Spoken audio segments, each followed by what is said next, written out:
നമസ്കാരം. മലയാളി വാർത്തയിലേക്ക് സ്വാഗതം. പാകിസ്ഥാന്റെ ആകാശ തിരച്ചു കയറി പാഞ്ഞ് പോർ വിമാനം. ഒരു നിമിഷം നടുക്കത്തോടെ പാക് സൈന്യവും ഇറാൻ പ്രതിനിധി സംഘവും. ചർച്ച പാളിയതോടെ ഇറാൻ സംഘത്തെ തീർക്കാൻ എത്തിയ മൊസാദ് ആണ് എന്ന ഭയമായിരുന്നു എല്ലാവർക്കും.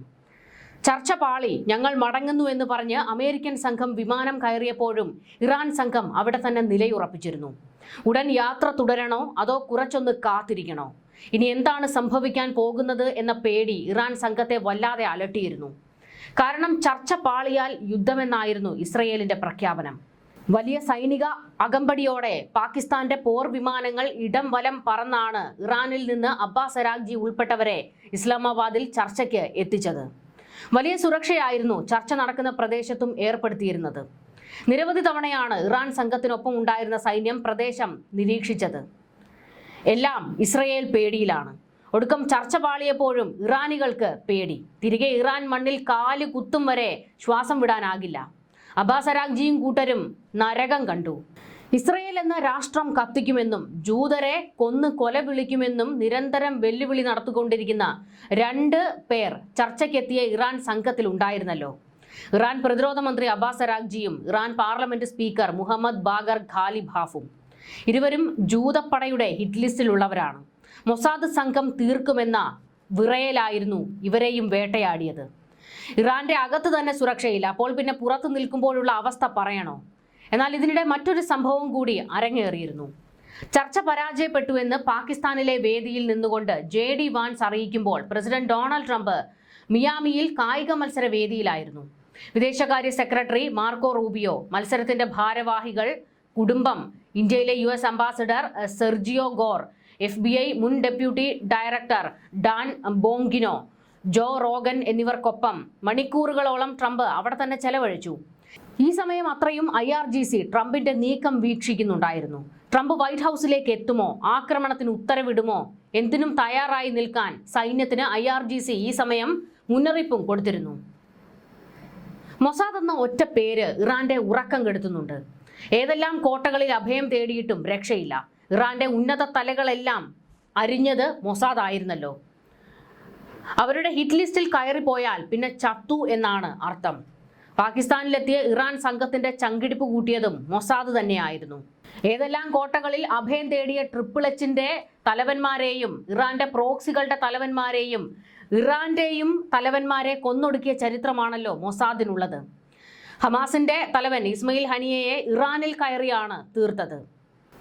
അതുപോലെ തന്നെ ഹിസ്ബുള്ളയുടെ തലവൻ ഹസൻ നസറുള്ള ഒരു ടണലിനുള്ളിൽ ചർച്ച നടത്തിക്കൊണ്ടിരിക്കുമ്പോൾ ഇസ്രയേലിനെ എങ്ങനെ ആക്രമിക്കണം എന്ന് ഹിസ്ബുള്ള തലവന്മാരെല്ലാവരും കൂടി ചർച്ച നടത്തിക്കൊണ്ടിരിക്കുമ്പോഴായിരുന്നു പൊട്ടിത്തെറിച്ച് തീർന്നത്.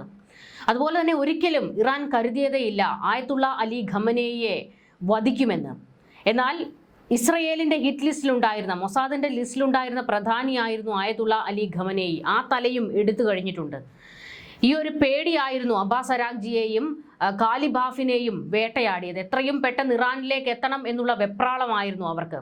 എന്നാൽ വിമാനത്തിൽ കയറി പറക്കാനും പേടി. ഇനി എങ്ങാനും വിമാനം തകർത്തുകൊണ്ട് മൊസാദ് തങ്ങളെ തീർത്തു കെട്ടുമോ എന്നുള്ള ഭയം അവരെ വേട്ടയാടി. ഒട്ടും സുരക്ഷിതമല്ലാത്ത രാജ്യമാണ് പാകിസ്ഥാൻ. മൊസാദ് കണക്ക് കൂട്ടി ഇറങ്ങിയാൽ പാകിസ്ഥാനിലിട്ട് ഇറാൻ സംഘത്തെ തീർക്കാം. വൻ സുരക്ഷാ വലയത്തിലാണ് ഇറാൻ സംഘം എത്തിയത്. എന്നാൽ ചർച്ച പാളി നിൽക്കുന്ന അവസരത്തിൽ ഇസ്രയേൽ ഒന്നിനും മടിക്കില്ലെന്നും അവർക്കറിയാം. എങ്ങനെ തിരികെ ഇറാനിലെത്തും? ആകെ ഒരു അങ്കലാപ്പായിരുന്നു എല്ലാവരെയും വേട്ടയാടിയത്. എന്നാൽ പാകിസ്ഥാനിലെത്തിയ ഇറാൻ പ്രതിനിധി സംഘത്തെ ഒന്നും ചെയ്യരുതെന്ന് അമേരിക്കയുടെ നിർദ്ദേശമുണ്ടായിരുന്നു. ഇറാൻ ഭരണകൂടവുമായി സംവദിക്കണമെങ്കിൽ അവശേഷിക്കുന്ന ശക്തരായ 2 പേർ അരാഗ്ചിയും ഖാലിബാഫുമാണ്. പിന്നെയുള്ളത് പ്രസിഡന്റ് മസൂദ് പെസഷ്ക്യാനാണ്. ഇവരെ 3 പേരെയും ലക്ഷ്യം വെക്കരുതെന്ന് ഇസ്രയേലിന് അമേരിക്ക നിർദ്ദേശം കൊടുത്തിട്ടുണ്ട്. തങ്ങൾ കൊല്ലപ്പെടുമോ എന്നുള്ള ഭയം ഈ നേതാക്കളെ വേട്ടയാടുമ്പോൾ ഒന്ന് ഓർത്തു നോക്കണം. നിസ്സാരക്കാരല്ല ഇവരാരും. ഇറാന്റെ ഉന്നത നേതൃത്വമാണ്. ഇപ്പോൾ ഇറാൻ ഭരണകൂടത്തിൽ അവശേഷിക്കുന്നവരാണ്. അവർ പോലും മൊസാദ് എന്ന പേര് കേൾക്കുമ്പോൾ ഭയക്കുന്നു. ഇസ്രയേൽ എന്ന രാഷ്ട്രത്തെ ഭയക്കുന്നു. പക്ഷേ ഇവർ ഇപ്പോഴും ഇസ്രയേൽ എന്ന രാജ്യത്തിന് നേരെയുള്ള കൊലവിളി അവസാനിപ്പിച്ചിട്ടില്ല. തിരിച്ച് ഇറാൻ രാജ്യത്തെ കൊലവിളിക്കുമെന്ന വെല്ലുവിളി ഇസ്രയേലും അവസാനിപ്പിക്കുന്നില്ല. ഈ ഒരു യുദ്ധം ഇതിങ്ങനെ തന്നെ തുടരുമെന്ന്. ഒരു വെടിനിർത്തൽ കരാർ കൊണ്ട് സമാധാനത്തിലേക്ക് എത്തിയാലും വീണ്ടും ഇറാൻ ആണവ സമ്പുഷ്ടീകരണം നടത്തുന്നു, യുറേനിയം സമ്പുഷ്ടീകരിക്കുന്നു എന്നുള്ള ഒരു സംശയം ഉണ്ടായാൽ ആ തൊട്ടടുത്ത സെക്കൻഡിൽ ഇസ്രയേൽ വീണ്ടും കയറിയടിക്കും. ഇസ്രയേലും ഇറാനും പരസ്പരം ആ രാജ്യങ്ങളുടെ പരമാധികാരം അംഗീകരിക്കുന്നില്ല. ഇസ്രയേൽ എന്ന രാഷ്ട്രം വേണ്ട എന്ന് ഇറാനും, ഇറാൻ എന്ന രാഷ്ട്രം വേണ്ട എന്ന് ഇസ്രയേലും അങ്ങ് കണക്ക് കൂട്ടുകയാണ്. IRGCക്കും ചങ്കിടിപ്പായിരുന്നു നേതാക്കൾ കൊല്ലപ്പെടുമോ എന്നോർത്ത്. എത്രയും പെട്ടെന്ന് ഇവരെ തിരികെ എത്തിക്കണം എന്നുള്ളതായിരുന്നു ഇറാൻ റവല്യൂഷണറി ഗാർഡിന്റെ ഒരൊറ്റ ചിന്ത. ചർച്ചകൾ പരാജയപ്പെട്ടു എന്ന് സ്ഥിരീകരിച്ച ഇറാൻ യുദ്ധത്തിലൂടെ നേടാൻ കഴിയാതിരുന്ന ലക്ഷ്യങ്ങൾ US ചർച്ചയിലൂടെ നേടാൻ ശ്രമിച്ചു എന്ന് ആരോപിച്ചു. USന്റെ അമിതമായ ആവശ്യങ്ങളാണ് ചർച്ച പരാജയപ്പെടാൻ കാരണമെന്നാണ് ഇറാൻ കുറ്റപ്പെടുത്തിയിരിക്കുന്നത്. ചർച്ചാമുറിയിൽ ഇറാനെതിരായ യുദ്ധത്തിലൂടെ നേടാൻ കഴിയാതിരുന്ന ലക്ഷ്യങ്ങൾ, ഹോർമുസ് കടലിടുക്കിന്റെ വിഷയം, രാജ്യത്ത് നിന്ന് ആണവ വസ്തുക്കൾ നീക്കം ചെയ്യുക തുടങ്ങിയ കാര്യങ്ങൾ അമേരിക്ക നേടാൻ ശ്രമിച്ചു. എന്നാൽ ഇറാനിയൻ പ്രതിനിധി ആ ശ്രമം പരാജയപ്പെടുത്തിയെന്ന് ഇറാന്റെ ഔദ്യോഗിക വാർത്താ ഏജൻസിയായ തസ്നീം ന്യൂസ് റിപ്പോർട്ട് ചെയ്തു. അമിതമായ ആവശ്യങ്ങളും അമേരിക്കയുടെ അത്യാഗ്രഹവും അവരെ യാഥാർത്ഥ്യ ബോധത്തിൽ നിന്നും വളരെ ദൂരെയാക്കിയെന്ന് ഇറാൻ മാധ്യമം ചൂണ്ടിക്കാട്ടിയത്. അതേസമയം ഇറാനും അമേരിക്കയും നിരവധി വിഷയങ്ങളിൽ ധാരണയിൽ എത്തിയിട്ടുണ്ടെന്നും 2-3 പ്രധാന കാര്യങ്ങളിൽ അഭിപ്രായ വ്യത്യാസങ്ങൾ ഉണ്ടെന്നും ഇറാൻ വിദേശകാര്യ മന്ത്രാലയ വക്താവ് ഇസ്മയിൽ ബഘേരി പറഞ്ഞു. 40 ദിവസത്തെ അടിച്ചേൽപ്പിക്കപ്പെട്ട യുദ്ധത്തിന് ശേഷമാണ് ഈ ചർച്ചകൾ നടന്നത്. അവ സംശയത്തിന്റെയും അവിശ്വാസത്തിന്റെയും അന്തരീക്ഷത്തിലാണ് നടന്നത്.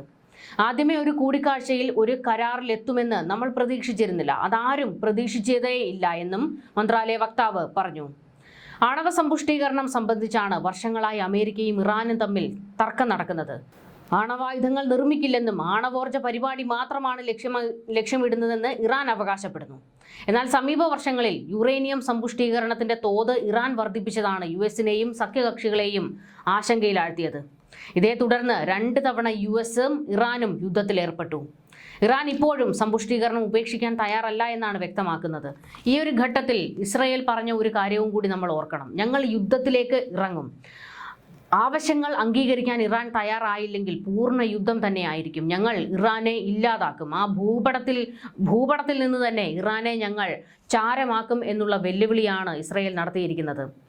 വരും ദിവസങ്ങളിൽ യുദ്ധം കടുക്കും എന്നുള്ളത് ഉറപ്പായിരിക്കുകയാണ്. ന്യൂസ് ഡെസ്ക് മലയാളി വാർത്ത.